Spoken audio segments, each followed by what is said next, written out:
kepada Bu Menkyu, itu tadi kan banyak sekali itu surat-surat dari Kemenkyu. Kalau bisa mohon ada salinan, karena mungkin diakses tidak bisa kalau itu ya. Termasuk yang tidak ada salinan-salinan yang salinan yang kami sulit untuk mengakses seperti Permen Sesnek atau kemudian yang lainnya itu mohon kalau bisa dikopikan juga. Terima kasih. Baik, silakan Ibu Menteri Sosial. Terima kasih Yang Mulia. Yang pertama kami akan menjawab pertanyaan Yang Mulia Bapak Arief Hidayat bahwa bansos di Kementerian Sosial itu bentuknya cash transfer. Jadi tidak ada dalam bentuk natura atau barang. Jadi semua transfer ke rekening penerima manfaat 100%. Kecuali respon kasus. Jadi ada yang sakit, ada yang disabilitas, butuh bantuan, dan itu dia belum menerima bantuan sama sekali, baru kita bentukkan macam-macam, mungkin nanti bisa saya tunjukkan fotonya, seperti itu. Jadi kalau untuk reguler kami 100% menggunakan transfer ke rekening PM, seperti itu. Jadi tidak ada dalam bentuk barang atau natura. Kemudian yang berikutnya, menjawab pertanyaan Yang Mulia Ibu Eni Nurbaningsih. Sebelumnya Ibu, iya. Saya mau izin Pak Ketua dan Bapak Ibu Hakim.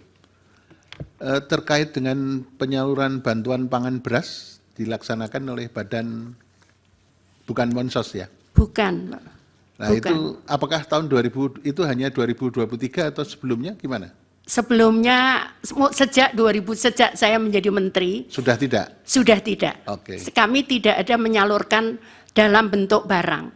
Oke. Ya, sejak saya menjadi menteri. Oke, terima kasih Ibu. Ya, kemudian yang berikutnya adalah tadi sudah dijelaskan tentang kenapa awal tahun anggaran dicairkan. Ini bahkan sejak sebelum saya menjadi menteri itu pencairannya sudah bulan Januari, karena memang tadi saya jelaskan teorinya kalau mereka itu tidak bisa memenuhi kebutuhan 1 bulan untuk hidup itu mereka nggak bisa. Jadi makanya kita harus sangat disiplin untuk membantu mereka. Kemudian yang berikutnya adalah bansos yang lain untuk bagi pekerja sosial itu bukan bansos, Ibu. Jadi pekerja sosial itu kami bayar. Makanya tadi kami jelaskan ada selisih anggaran antara bansos dan program perlindungan sosial. Sehingga di dalam situ adalah ada pekerja sosial. Pekerja sosial ini yang mendampingi para PM, nanti kami bisa jelaskan mendampinginya seperti apa. Jadi kalau dia sakit gila misalkan, dia gila waktunya ke rumah sakit, karena dia harus rutin berobat, maka pekerja sosial inilah yang mendampingi. Kemudian itu dibayar oleh Kementerian Sosial. Jumlahnya kalau nggak salah hanya sekitar 2.000 seluruh Indonesia. Kemudian berikutnya, jadi itu gaji sifatnya, bukan bansos. Nilainya sekitar 3 juta per bulan untuk pekerja sosial. Seperti itu. Nah berikutnya, menjawab pertanyaan Yang Mulia Prof. Guntur, apa ada tim pengendali? Bapak mohon maaf kalau saya menggunakan tim itu biayanya cukup besar. Akhirnya saya menggunakan elektronik Bapak. Semua, jadi sekarang ini saya bisa persis tahu berapa realisasi pencairan keuangan. Saya bisa buka sebetulnya. Ini tadi sempat saya print, sempat saya cetak per tanggal 5 April, tolong yang realisasi pencairan keuangan. Karena semua sudah elektronik, jadi kami tahu berapa realisasinya di lapangan. Kemudian kalau khusus untuk tadi, kenapa diserahkan kepada kelompok? Karena mohon maaf, yang kelompok yang kita berikan, satu, dia untuk disabilitas. Dia nggak mungkin bisa pergi kemana-mana, seperti ini kasusnya. Ini gila yang diserahkan, ini gila, kemudian yang disabilitas seperti ini nggak mungkin mereka, dan mereka tinggal sendiri.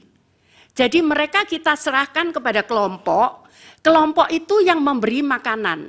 Jadi seperti ini laporannya setiap hari. Jadi kelompok setiap hari setelah menyalurkan makanan itu harus mengirim fotonya kepada kami setiap hari. Itu cara pengendalian kami, karena kalau dengan tim itu sulit untuk kami juga. Jadi ini sudah salur belum? Nanti kalau itu misalkan si A, kenapa nggak disalurkan? Itu keluar kayak pop up gitu, keluar bahwa ini belum terima makanan. Dan itu ada di situ. Datanya itu 1251, dia belum terima makanan. Seperti itu. Nah itu nanti kita cek. Kenapa? Dengan pendamping tadi, Peksos itu. Seperti itu. Jadi kita cek kenapa dia nggak terima gitu. Maka Peksos itu dan pendamping kami, PKH, ada pendamping PKH, itu yang ngecek ke lapangan. Kenapa dia belum dapat terima makanan? Mungkin udah meninggal, mungkin sakit di rumah sakit sehingga dia nggak terima makanan. Nah kemudian berikutnya, itu kalau ada dispute, misalkan laporan tentang misalkan penyelewengan bansos, kami dibantu oleh Satgas di KPK, Satgas untuk Satgas khusus untuk kalau ada sesuatu, dan Satgasus yang diberikan bantuan oleh Pak Kapolri ke kami. Kami punya didampingi dari Pak Kapolri sekitar 21 orang, dan dari KPK juga ada mendampingi kami kalau ada dispute tentang penyaluran ini. Seperti itu. Nah untuk ngontrol, apakah kami misalkan mau komplain, kami 24 jam kami punya CC room. Seseorang bisa melapor, kenapa saya nggak terima bulan ini? Kenapa ini nggak berhak? Jadi yang kita sebut usul sanggah, ini nggak berhak. Kenapa ini dapat? Maka dia bisa melaporkan, dia tunjukkan foto rumah, kemudian kami cek lapangan. Kalau ternyata menurut kita betul seperti ini, Pak, ini rumah tidak layak bansos, maka kita kirim. Karena sesuai Undang-Undang Nomor 13 2011, keputusan data itu ada di daerah. Jadi karena itu kita kembalikan ke daerah. Awalnya saya minta daerah kembalikan 3 bulan, tapi tim dari Satgasus, kemudian KPK nyampaikan terlalu lama Bu Mensos, 1 bulan saja. Akhirnya 1 bulan, kalau mereka daerah tidak menjawab, berarti sanggahan atau usul itu betul. Seperti itu Bapak. Jadi ini untuk menjaga data kita, apakah data kita betul atau tidak. Itu kami punya, sekarang sudah ada berapa juta relawan ya? 2 juta relawan yang dia melaporkan itu. Kemudian ini hasilnya, jadi ini hasilnya Bapak. Sebelumnya, tolong sebelumnya. Jadi ini ada total usulan, jadi ada dia mengusulkan. Nah kemudian usulannya ditolak, itu 492.000, kami punya datanya ini. Ditolak bisa oleh di daerah, juga bisa dari kami. Kadang tetanggaan gini saling iri Pak. Saling iri, padahal ya memang dia butuh gitu. Setelah dicek, dia tidak bisa kita hanya lihat memang kondisi rumah, kadang harus ditanyakan. Contohnya misalkan, di suatu daerah, di suatu daerah, saya tidak sebutkan, itu rumahnya kayak istana di tengah hutan.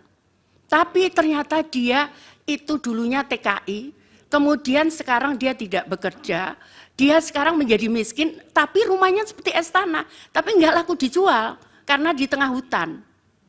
Seperti itu. Jadi itu kita harus cek seperti itu untuk menjaga kualitas DTKS kami. Kemudian berikutnya adalah tadi disampaikan jadi untuk komunitas itu tetap kita berikan BNBA. Di wilayahmu yang diberikan bantuan itu ini A, B, C, D, alamatnya ini. Jadi dia memberikan ke yang bersangkutan sesuai data itu, kemudian melaporkan melalui foto seperti ini. Juga ada komunitas anak yatim yang dia tidak ada orang tuanya. Itu di yayasan-yayasan, itu kami bantu.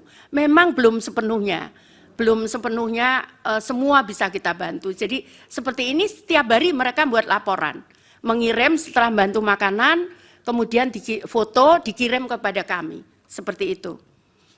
Kemudian jadi kalau mau menyaksikan, monggo siapapun boleh melihat kita saat penyaluran ini, siapapun. Kami malah senang kalau semua bisa melihat karena itu transparan bagi kami juga, terutama untuk pertanggungjawaban.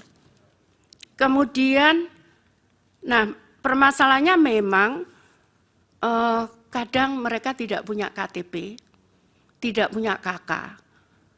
Permasalahannya kadang kenapa dia nggak punya KTP? Karena nggak punya rumah. Sehingga misalkan dia tempat itu, sehingga yang bersangkutan itu dia nggak boleh dipakai alamat itu. Jadi misalkan dia sewa tanah, rumahnya ada, dia nggak boleh. Nah, kemudian yang berikutnya ini saya kemarin nemukan lebih dari 500 anak. Itu anak TKI yang ada di Sebade. Ini sekarang kita Batam, kemarin kita kasih KTP. Karena dia nggak punya KTP, sehingga padahal dia nggak tahu juga orang tuanya ada di mana. Mereka ikut yayasan-yayasan seperti itu. Jadi kami harus ngurus sampai mereka dapat KTP dulu, atau dapat KK dulu untuk kami memberikan bantuan. Karena kalau tidak, kami juga kena pemeriksaan. Jadi yang pertama dilakukan adalah pencocokan data dengan data Dukcapil. Itu kita lakukan. Setelah itu kita cocokkan lagi dengan BKN, apakah dia PNS bukan.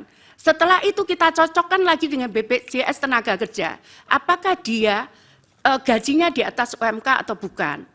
Kemudian apakah dia termasuk di AHU, tadi saya sampaikan, itu. Seperti itu, jadi kita ngeceknya seperti itu, sebelum kita yakin bahwa itu berhak untuk diberikan. Kemudian saya mohon izin, saya tidak saya kalau saya turun biasanya kalau itu ada dispute. Jadi misalkan perselisihan baru saya turun. Tapi kalau tidak itu pun saya selalu mengajak dari perguruan tinggi. Jadi kalau ada perselisihan baru saya turun. Jadi kalau saya turun, yang mungkin Bapak itu memang karena orangnya harus saya tolong. Misalkan, kemarin saya nemukan di Sinja anak yatim, nggak ada orang tuanya, rumahnya itu di jurang begitu, saya masuk harus jalan kaki 1 kilo gitu, itu nggak ada orang tuanya. Saya harus ngerayu dia, maukah kamu ikut di tempat kami? Jadi saya datang untuk itu, bukan itu lebih banyak seperti itu. Atau anak kecil-kecil yang diperkosa, kadang ini perkosa bapaknya gitu kan, kemudian ibunya bingung karena kadang anaknya disuruh ngaku, nggak boleh ngaku, sehingga kemudian karena kenapa ibunya nggak boleh anaknya nggak boleh ngaku, karena ketakutan nggak bisa makan. Itulah yang saya harus yakinkan bahwa dia dijamin oleh negara gitu, supaya dia anaknya tidak disuruh untuk tidak mengakui itu, gitu. Dan itu berkali-kali saya temukan seperti itu.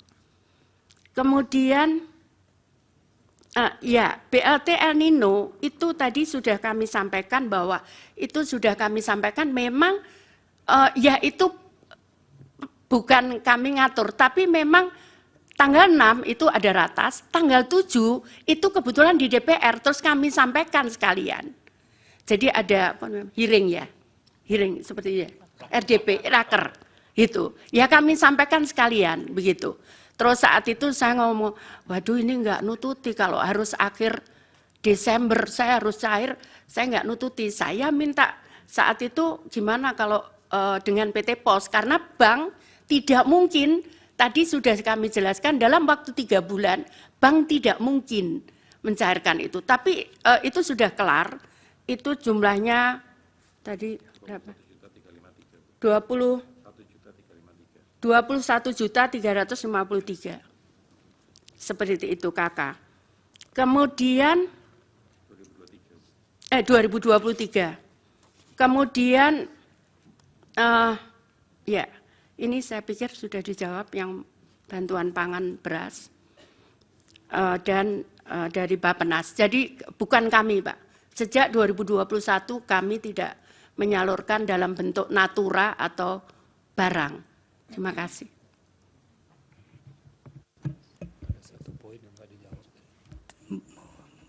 Cukup? Silakan. Baik, terima kasih. Saya ingin konfirmasi satu saja, Bu Menteri Keuangan. Itu Perpres 76/2023 itu keluar setelah ratas itu atau sebelum ratas sudah keluar? Ratas tanggal 6 November. APBN untuk Perpres 76/2023. 76/2003 itu November 2023. Saya cek dulu tanggalnya. Pak, apakah tanggalnya Setelah atau sebelum tanggal 7? tidak terkait dengan itu sih Bapak. Kalau itu kan turunan dari undang-undang. Jadi kita menggunakan Perpres itu adalah rincian dari anggaran. Sedangkan kalau ada sidang kabinet dan kemudian memutuskan, dan dalam hal ini seperti Bappenas ditugaskan, mereka kan sudah punya alokasi anggaran yang ada di dalam. Mereka bisa menggunakan alokasi anggaran itu dahulu, dan kalau kemudian ada kekurangan, mereka bisa meminta tambahan anggaran. Itu mekanisme. Jadi Perpres turunan Undang-Undang APBN itu independen terhadap, artinya dia diturunkan dari yang di dalam undang-undang untuk rincian dari anggaran kementerian lembaga dan transfer ke daerah. Baik, terima kasih.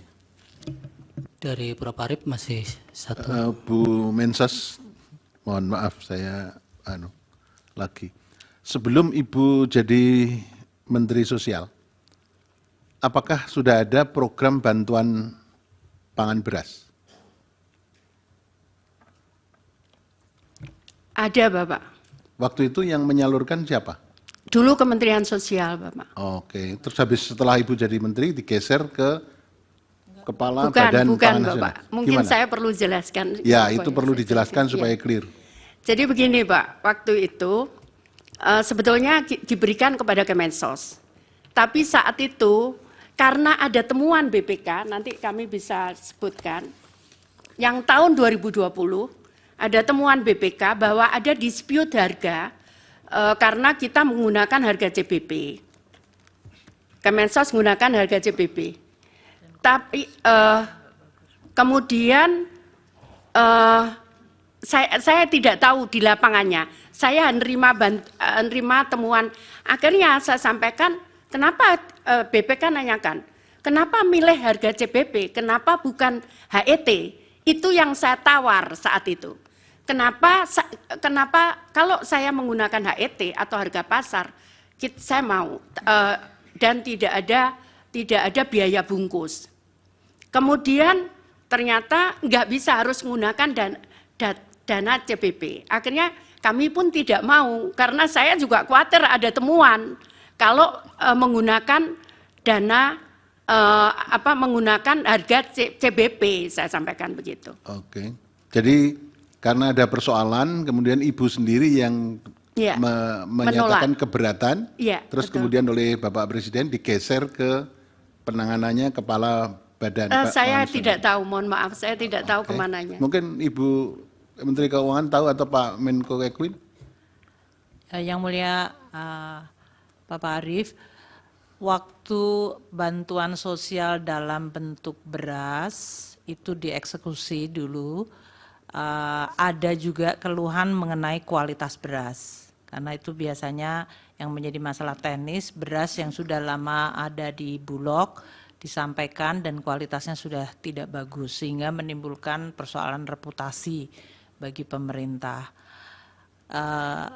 Pada saat peralihan menjadi bantuan dalam bentuk cash itu dilakukan untuk PKH dan kemudian bantuan pangan sembako, tapi dalam hal ini diberikan tetap tanpa dalam bentuk beras atau in kind, tapi cash kemudian untuk menciptakan perputaran ekonomi di masing-masing daerah.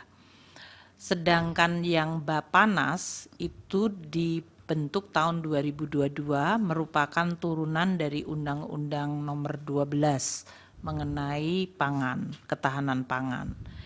Itu tujuannya memang cukup luas, kalau tadi saya sampaikan di dalam presentasinya, termasuk di dalamnya adalah stabilisasi dari harga pangan, namun tidak hanya dari sisi harga, tapi juga pengadaan dan juga jumlah stok, distribusi, dan bahkan antar daerah. Bapanas sebetulnya mandatnya 11 komoditas untuk masalah ketahanan pangan. Namun untuk tahap yang pertama karena baru dibentuk tahun 2022, fokusnya hanya 3, yaitu beras, jagung, dan kedelai.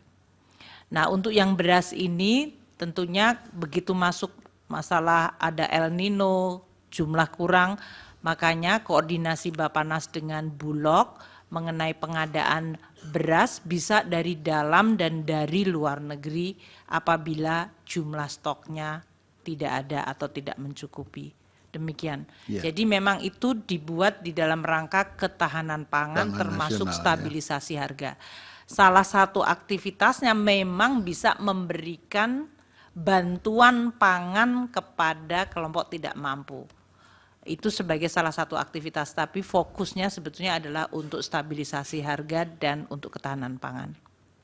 Oke, terima kasih Ibu Menteri Keuangan, Ibu Menteri Sosial. Terima kasih. Baik, baik Bapak-bapak dan Ibu-ibu, sebelum ditutup, ini ada pertanyaan dari Prof. Saltide yang tertinggal tadi yang belum dijelaskan berkaitan dengan ketika pembahasan bantuan-bantuan ini, khususnya di era menjelang pemilu itu, Bapak-bapak dan Ibu-ibu, apakah di forum itu ada tidak pesan-pesan dari Presiden ataupun usulan dari para menteri bahwa hal yang demikian itu ada nuansa-nuansa yang sensitif yang kemudian harus dicermati karena berkaitan dengan kepemiluan itu? Pernah tidak dalam proses ratas-ratas maupun mungkin bisa dijelaskan Pak Menko bidang PMK atau bidang perekonomian?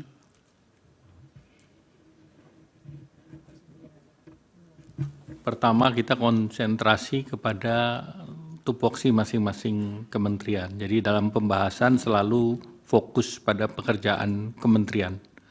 Terkait dengan pemilu tentu dibahasnya di Kemdagri, pembahasan dengan Mendagri.